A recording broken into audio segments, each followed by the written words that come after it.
Cricket বিশ্বের দুই অভাগা দল হয়তো দক্ষিণ আফ্রিকা এবং নিউজিল্যান্ড।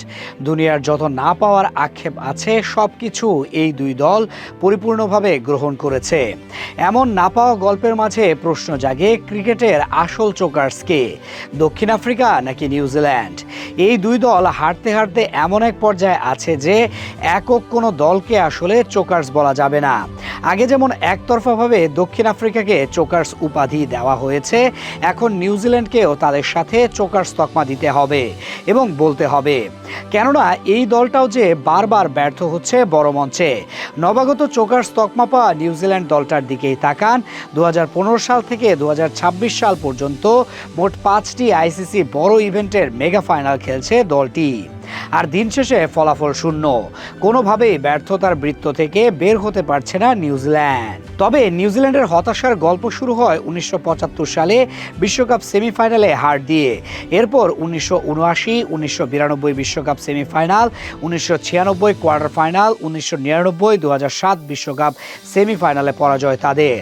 2015 সালে ওয়ানডে বিশ্বকাপে ফাইনাল খেলে দলটি এবং সেই ফাইনালে অস্ট্রেলিয়ার বিপক্ষে 7 উইকেট হার। 2016 টি-20 বিশ্বকাপ আসরে দলটি সেমিফাইনাল আসর থেকে বাদ হয়ে যায়। 2019 বিশ্বকাপে আরও একটি ফাইনালে নিউজিল্যান্ড, এবং সেটা ওয়ানডে বিশ্বকাপ। ইংল্যান্ডের বিপক্ষে হেরে আরও একটি শিরোপা থেকে বঞ্চিত হয় তারা। 2021 টি-20 বিশ্বকাপেও একই পরিণতি তাদের। এই আসরেও ফাইনালে যায় দলটি এবং অস্ট্রেলিয়ার বিপক্ষে হেরে শিরোপা অর্জন থেকে বঞ্চিত হয়। এরপর 2022 টি-20 বিশ্বকাপের সেমিফাইনালে থেকে বাদ, 2025 চ্যাম্পিয়ন্স ট্রফির ফাইনালে পরাজয় এবং সর্বশেষ 2026 টি-20 বিশ্বকাপের ফাইনালে হার। এমন অবস্থায় নিউজিল্যান্ডকে আপনি চোকার্স তকমা না দিয়ে কি পারবেন? ক্রিকেট বিশ্ব দক্ষিণ আফ্রিকার পর এমন ব্যর্থতা তো এখন নিউজিল্যান্ডের দখলে। ক্রিকেট বিশ্বের প্রাচীনতম চোকার্স দক্ষিণ আফ্রিকা। 1991 সালে ক্রিকেটে ফেরার পর থেকে আইসিসির বড় আসরে নকআউট পর্বে দক্ষিণ আফ্রিকার রেকর্ড অত্যন্ত হতাশাজনক। গত কয়েক দশকে 21টি নকআউট ম্যাচের মধ্যে 15টিতেই হেরেছে তারা। তাদের ব্যর্থতার গল্পটা শুরু 1992 ওয়ানডে বিশ্বকাপ দিয়ে। সেবার নিউজিল্যান্ডের বিপক্ষে সেমিফাইনালে দলটি হেরে যায়। এরপর 1996 সালের বিশ্বকাপের কোয়ার্টার ফাইনালে পরাজয় ওয়েস্ট ইন্ডিজের বিপক্ষে। 1999 সালের সেমিফাইনালের কথাও বলতে হয়, কেননা সেই বিশ্বকাপ আসরেও ভাগ্য খুলেনি দক্ষিণ আফ্রিকার।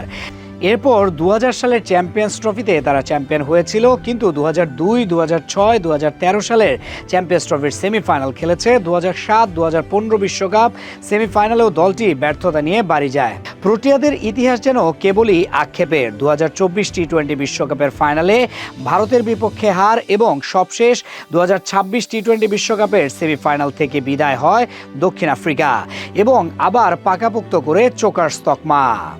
তবে দিন শেষে পরিপূর্ণভাবে চোকার্স তকমাটার দাবিদার নিউজিল্যান্ডই হবে, কেননা তারা ফাইনাল আসর থেকে ব্যর্থতার গল্প লিখেছে এবং দক্ষিণ আফ্রিকার ব্যর্থতার গল্প সেমিফাইনাল থেকে। এখন আপনি বলুন, আসল চোকার্স আসলে কোন দল?